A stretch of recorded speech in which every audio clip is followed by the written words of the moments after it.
in yesterday's class, we were speaking about address aggregation as one technique to simplify the number of entries in this forwarding table. So please understand that the number of entries in the forwarding table cannot be too huge, because in a very large network like the internet, if there are too many entries, if I have to give an entry for each and every small connection, maybe a single house connection or small organizations and all that, the number of entries will go to millions and billions in every routing table, in every router on the way, right? So imagine going running a search algorithm in each of these routers whenever I have to route each and every packet. The whole message is divided into smaller pieces of data known as packets, and every packet has to be divided. Every piece of message will be divided into packets. Packets may further be divided into smaller frames in the data link layer, and it will go bit by bit. So for each packet, there is a source address and the destination. And each packet, say it should be routed from the US to India or Bangalore, some place in the US, New York to Bangalore. Imagine how many routers it will pass through. So it will pass through a series of routers.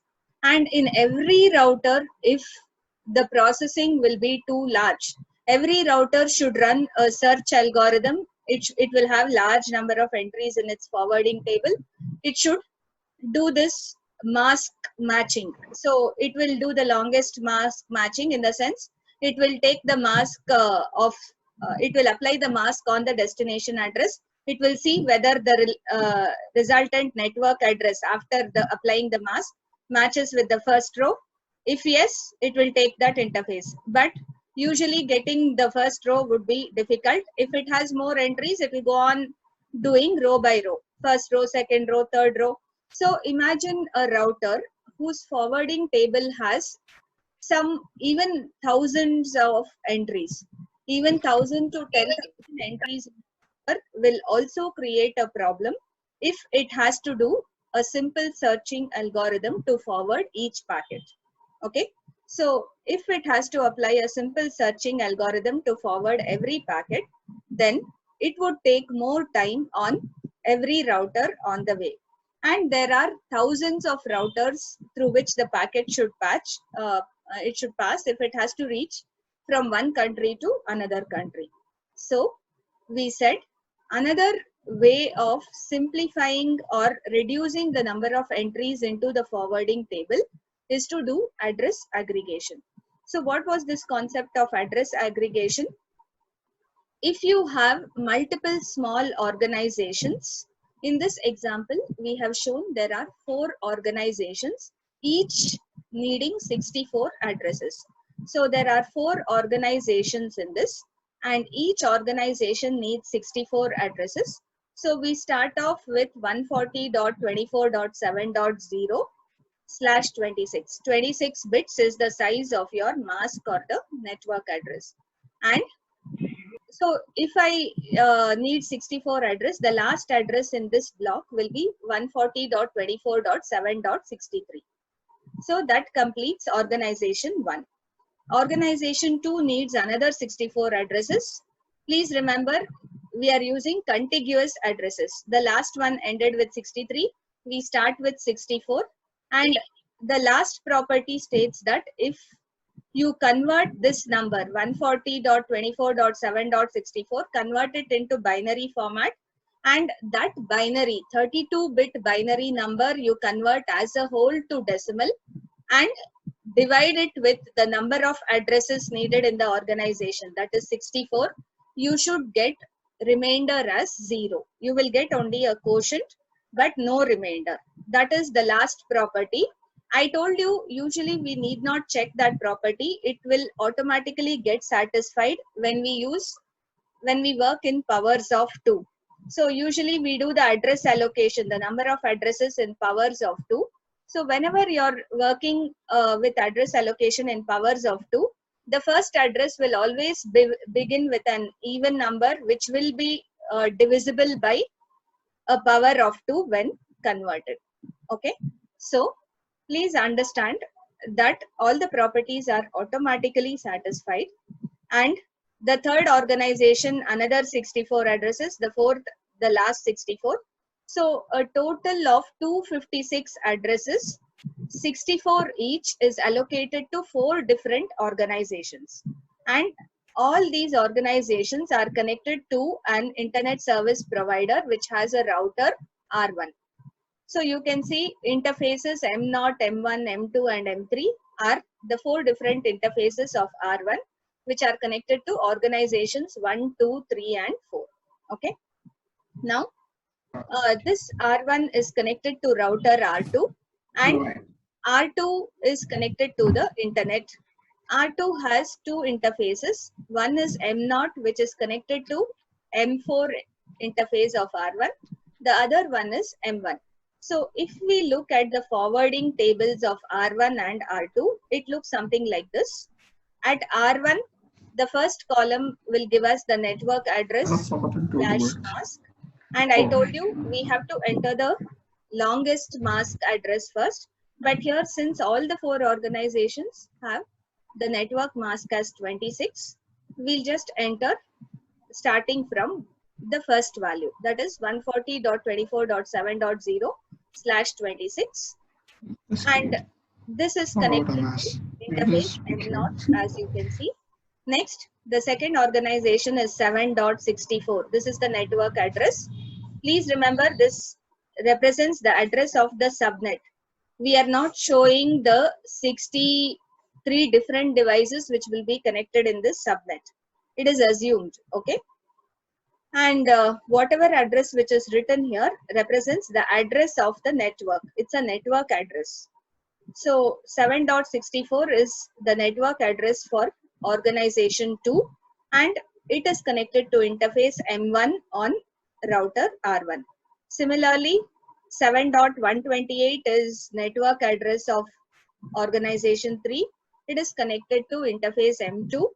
And finally, 7.192 is the network address of organization 4, and it is connected via interface M3 to R1. So remember, if you have a packet at R1 which does not have a network address matching any of these 4, there are 4 entries here. All those 4, if it doesn't match, then what should it do? It will simply forward it to a default router connection, which will be router R2 here. And for that, we will say the network address we are just taking as this host address 0.0.0.0/0. So which means only after searching all these 4, applying the mask in the destination address and see whether it matches row 1, row 2, row 3, row 4. It doesn't match all these 4 network addresses, then it comes to row 5. And according to row 5, we say if it is not any of these addresses, it should simply be forwarded to the default router, which represents R2. So here we'll write the IP address of R2, and on which interface should it be forwarded? On the interface M4. Okay, so this represents forwarding table for R1. Similarly, forwarding table for router R2 is as shown here. It is a simple forwarding table, as you can see. R2 has just 2 interfaces, M0, M1, and it says if I have any of these addresses 140.24.7.0/24. You see here we have the same 7.0 but /26, which means only 6 bits are left over here to define the devices. That is the host ID. The net ID has 26 bits. But if I combine all these 4 organizations as one, represented by this router R1, so what would happen? 2 more bits get reduced, in the sense from 140.24.7.0 to 140.24.7.255. That's the last address in this final organization 4. So from starting with 7.0 to 7.255, the complete set of addresses, 256 addresses, can be represented as one entity in router R2. That's what we are doing. So at router R2, we are aggregating all these four or combining all these four addresses into one single entity. That's why we'll give the mask as /24. So you're representing the mask as /24, meaning only 24 bits are sufficient. In the sense, you're checking for the first 3 bytes in the address. If the first 3 bytes are 140.24.7, then that packet automatically gets routed from R2 to R1 via interface M0. So that's all I need to check. And at R1, how it sends to individual organizations, we have a separate table at R1, correct? So R1 will look into individual addresses or individual device forwarding, whereas R2 will consider all these four organizations as one unit or one entity, and it will simply forward the packet arriving here with any of the addresses in any one of these organizations. So combining everything, we have 256 addresses, 64 in each. So any of these 256 addresses, what should R2 do? It should simply forward it to R1. So that represents a single entry here, the first line. And this property of combining such continuous addresses is called address aggregation. So at R2, if there is a packet arriving with address say .200, it will just apply this first mask. It will apply the mask as 24 and it will get the last byte as 0. It will forward to R1, and on which interface should it send? On interface M0. And then R1, what will it do? It will start applying the mask of 26 bits. So when it applies the mask of 26 bits, the first value it gets is, it has 0 here, but on the address 200, if the last byte is 200, see here, if the last byte is 200, can you tell me what is the binary equivalent of 200? 8-bit binary equivalent? 128 plus 64. So it comes to 186, correct? 64 plus 32 is 0, 16. Is this right? 128 plus 64. No, it will be how much? 68. 172. 172 plus how much would it be? The binary equivalent? Yeah, 1100. Correct. So 1100 100. Just check. Okay. So 200 in binary. If I try to represent, I have a packet with destination address as .200 in the last byte. The first 3 bytes are the same, 140.24.7. So that I'm not writing here. The last byte has a value .200. So just check if this value is correct. I think there is some, no, this will be 164 plus 28, 188, 192 and 8. Okay, fine. One more 0. So 1100 1000. This is the equivalent of 200 in binary. Now if you apply the mask, of 26 bits, I am telling at router R1. First, at router R2, the mask has only 24 bits, which means it has 1 in all the leftmost 24 bit positions, which means the first 3 values, 140.24.7, all these 3 bytes will be retained as it is when I apply a mask of 24 bits. Only the rightmost byte will become 0. So if the rightmost byte becomes 0, what is the network address now? 140.24.7.0. So where will R2 forward it? It will, the first entry itself is matching. it will simply send out that packet on interface M0 to router R1. Now router R1 has this packet with destination address .200 in its last byte. Now it will start applying its masks. The first mask in its route forwarding table is a mask of 26 bits, which means to say I have to what?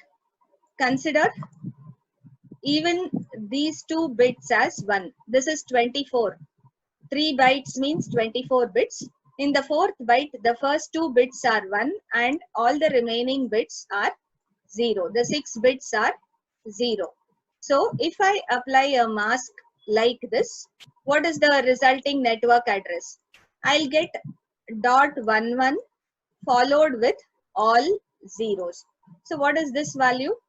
This is 128 plus 64, which turns out to be what? .192, right? 128 plus 64 in decimal. I'm converting it back to decimal. After applying the mask, the value is .192. Does it match with this first network address, the first row entry? No. In the first row, we have .0, which means it doesn't match with this. So now apply the second row's mask.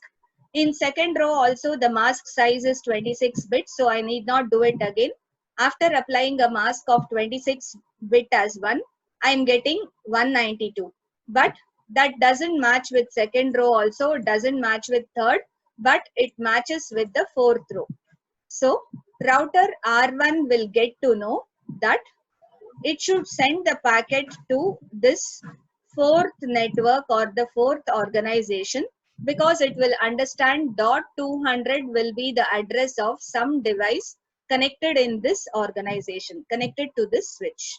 So this is how forwarding takes place based on IP addresses using the concept of address aggregation. Okay. So I hope this concept is clear. Now for the same thing we can do, I'll show you.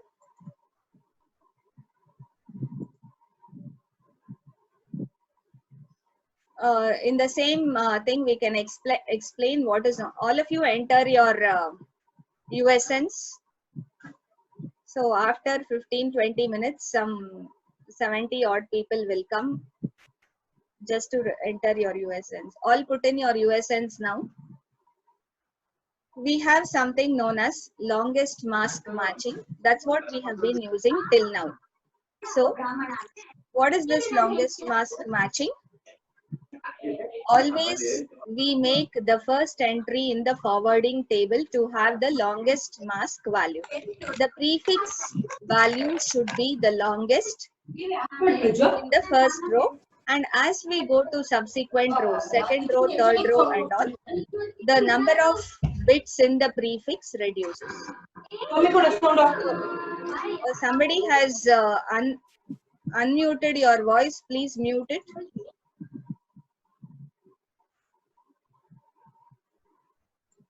Suddenly people are entering. What is it? Do you ask your friends to message as soon as the address sending USN is open? Huh? What man? People joining now. Akash. Yeah, 1 second. I'll just have a look at all new entries. Vishwas, Swapna. Do you ask your friends to message you when sending USN is open and then you join in? Anyway, you are the losers because all this we are doing only for your sake. So even we could be happy sitting at home and enjoying this time, but we sit and prepare and teach you to help you out. If you don't want to make the best out of this time, it's left to you. The maximum we can tell is once you come back, you won't have much time to study or even prepare for exams. If you sit in the nth minute and expect to study the whole thing, it would be very, very difficult. You won't be able to study everything. I'm telling you again and again, please take things seriously and start working at least from now. Don't neglect. So here, this is an example of longest mask matching, where what we have done here is, say if the three among the four organizations which were connected in the previous case, all were connected one by one next to the other, we have shown. So you imagine they are geographically situated close to each other. For example, they can be different buildings in a campus, correct? So you expect everything to be situated in one campus. But what happens if it is not so?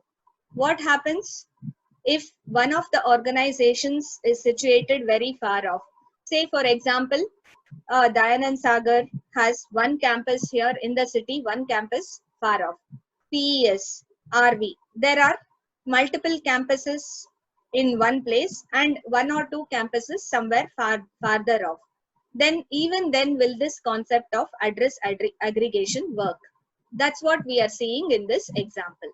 Why this address aggregation still works even if the organizations whose addresses we have aggregated, even if they are geographically situated far away from each other.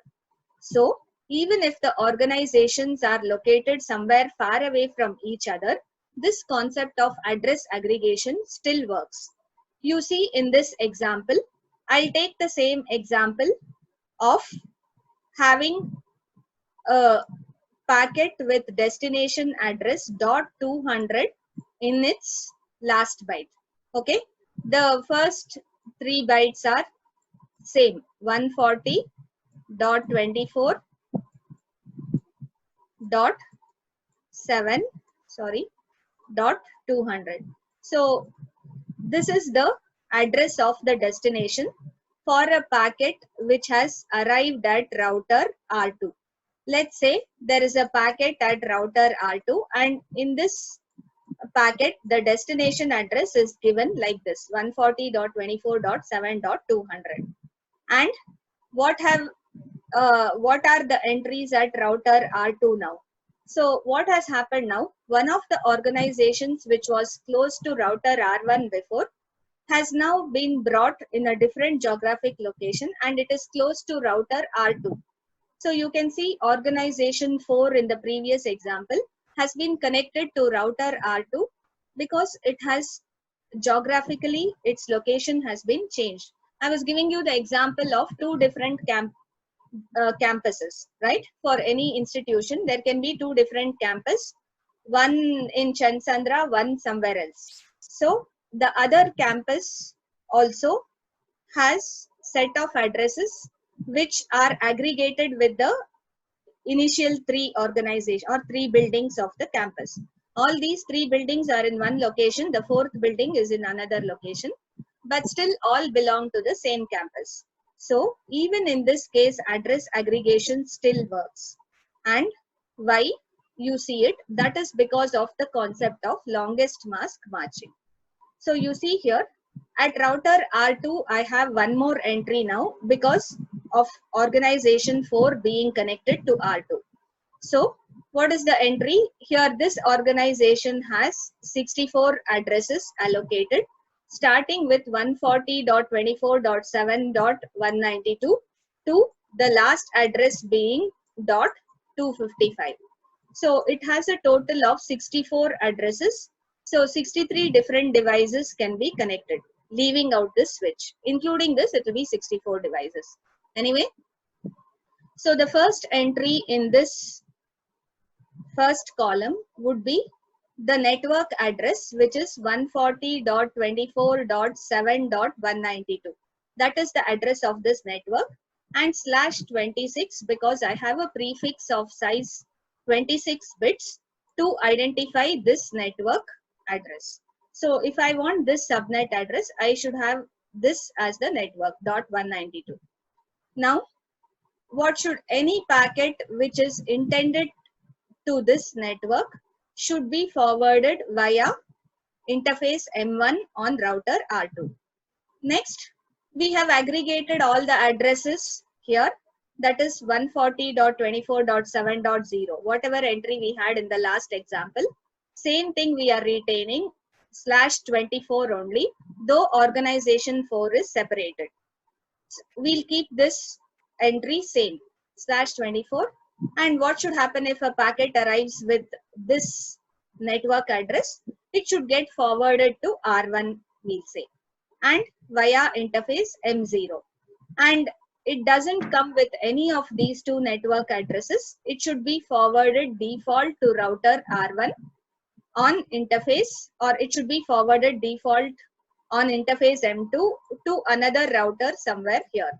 You have another router somewhere here, R3.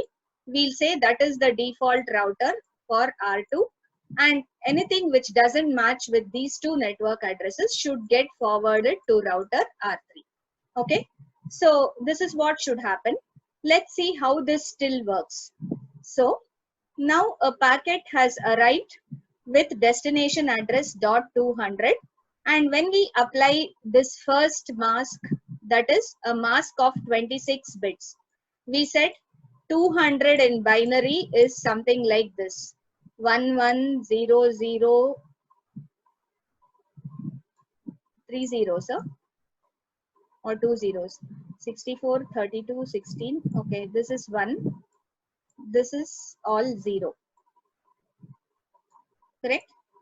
So this is the binary equivalent for 200, and when we applied a mask of 26 bits, only the first 2 bits will be 1 and all the leftmost 24 bits will be 1. So this value will be retained as it is. 140.24.7 will not change. We have that value retained, same thing. But for this .200, when I apply the mask, I will get the network address for this destination. So this destination device is in which network, I'll get that network address. So here 11 followed with all zeros. Okay. So what is the value of this address? We said the value is 192. So does it match with the first row? Yes. The first row itself has this .192, and we say when we get this as the network address, R2 should forward it via interface M1. It will forward it to the right place. So .200 will be a device address in organization 4, and though organization 4 is geographically located at a different place, because of this longest mask matching, we are matching the the longest mask address first. It will rightly forward it here.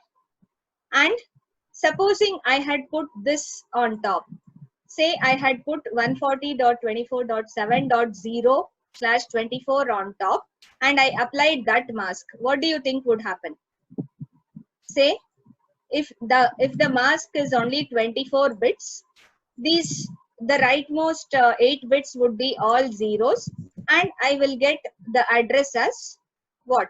140.24.7, and by mistake R2 would have forwarded this to router R1 via interface M0, and that would be wrong because organization 4 is now not connected to R1 but it is connected to R2. So you should always write the address, network address having the longest mask on top. So even if we do address aggregation, we have aggregated all these addresses, it still works correctly even when organization 4 has shifted, because in the first step itself it gets matched and it is forwarded correctly. That's only because we have put the longest mask as the topmost address. So this is an example for longest mask matching.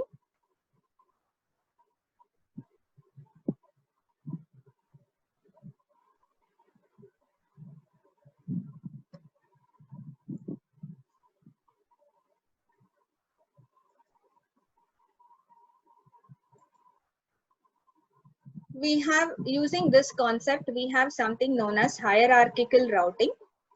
And what is this hierarchical routing?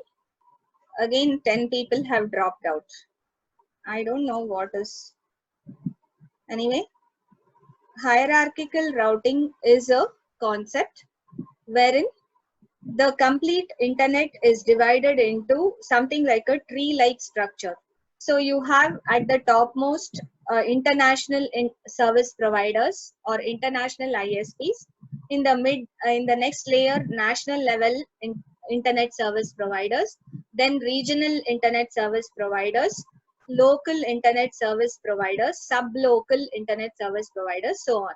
So you divide the complete internet hierarchically to international level, national level, and regional and local levels.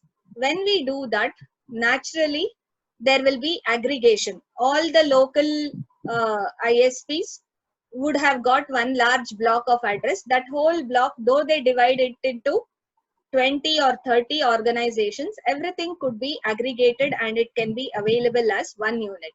So only one entry in the forwarding table. Then all the local ISPs together has one large block allocated to regional ISP. That regional ISP can have one entry for that block. National ISP, one entry for all region. So all networks in the Bangalore region, one entry. All networks in Hyderabad region, another entry, something like that. So if you have a hierarchical structure, number of entries in the forwarding table will be lesser. I'll show you this with the help of an example. So the same example has been described there. You see, a national internet service provider has allocated 16,384 addresses to one regional ISP. Let us assume this is the internet service provider for Bangalore sub-region. One region of Bangalore, let me say. So, Bangalore region is looked after by one internet service provider. He is called regional ISP. And he has been given a total of 16,384 addresses. Now, that address starts with 120.14.64.0 and /18 indicates it has an 18-bit prefix. Okay, so 18-bit means how much? The leftmost 2 bytes will remain the same. From third byte onwards, it will change. In the third byte also, the first 2 bits will remain the same. Okay, and the remaining out of 16 bits, 2 bits are same and the remaining 12 bits will change. 14 bits will change. So this is the allocation. A large block is given. What this regional service provider does, he first divides it into smaller 4 blocks. So each of 4,096 addresses, and each one he will allocate it to a local internet service provider. Say a local internet service provider, there can be one person in this Rajrajeshwari Nagar region, one local internet service provider to Kengeri region, one service provider to Jayanagar, something like that. All these are called local internet service provider. So this 16,384 addresses are divided into 4 blocks of 4,096 addresses each. And the 3 blocks in that are given to local internet service provider 1, 2 and 3. You can see here in the second step. Whereas the second block is not used. It is kept reserved for further use. Later, if somebody comes in that area, then it can be given to a local internet service provider. Now, when it comes to this, you just observe the addresses. Local ISP1 will have the starting address as 120.14.64.0, which would correspond to the network address here, /20. Here we had it as /18. Why did this prefix become /20 in this division? Anybody? Why did it become /20? If it was /18, I have divided it into 4 groups. This 16,384 has been divided into 4 groups. 4 is how much in binary? How many bits I need to represent 4 in binary? 4 different values. 2 bits, right? With 2 bits, I can get 4 different values, 0, 0, 0, 1, 1, 0, 1, 1. I can get 4 different or unique values in binary. So I'm adding 2 bits to 18. So along with 18 bits, 2 more bits have gone into the prefix to identify one among these 4 blocks. Is it clear? First block is local ISP1, second block is unused, third block is local ISP2, fourth block is local ISP3. So all this 2 more bits have been added to identify one among this, so that those 2 bits will also go into network identification, and hence we get 20 bits in the prefix. So you can see the next one. What would be the last address of this block? What would be the last address of the first block? It would range, I'll write the last byte.